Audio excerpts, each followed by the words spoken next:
Hello WhatsApp guys, কেমন আছেন আপনারা সবাই? আশা করি ভালো আছেন।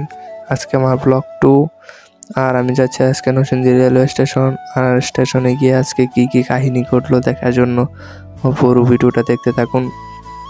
বাসার থেকে গেটটা খুলে বের হয়ে গেলাম, বের হয়ে এখন হাঁটতেছি, সামনে যাব, সামনে বন্ধুর বাসায় যাব।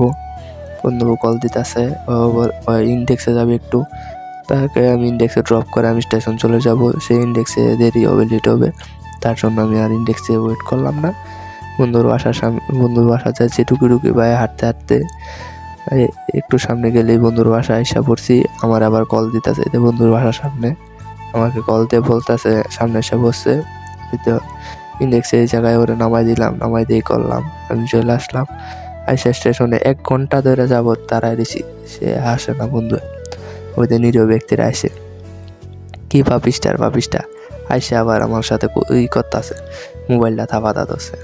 বলেন যে কি পাপিস্টা, আমার 1 ঘন্টা ধরে দাঁড় করায় বলে আমি তো আইসা পড়ছি, আমারে কল দেয়া কল দিছি পরে আবার কয় আমারে দাঁড় করায় রেখে তুই মধ্যে ঘাটে মাত্র আইস।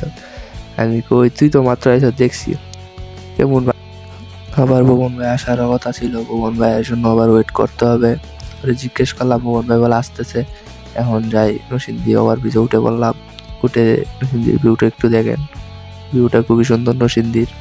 আর উনি যে কোথায় বলতেই পারি না, ওয়েট করতেছি। এখন একটু ওয়েট করি, ওয়েট করার পর দিকে আসেনি। তারপর দিকে 1 ঘন্টা পরে আসলো, আইসা আমাদের চিনই না, আমাদের হঠাৎ দেখে অবাক হয়ে গেল। আর রাতুল তো কিছু বুঝেই না, সে তো চুপচাপ দাঁড়িয়ে রয়েছে। রাতুল বলতেছে, ভাই কিছু নিয়ে আসো খাই। কয় ভাই কিছু নাই সাথে। Thank you for watching this video guys. আমাদের এই মজার কাহিনীগুলো দেখতে পেজটা ফলো করে রাখুন।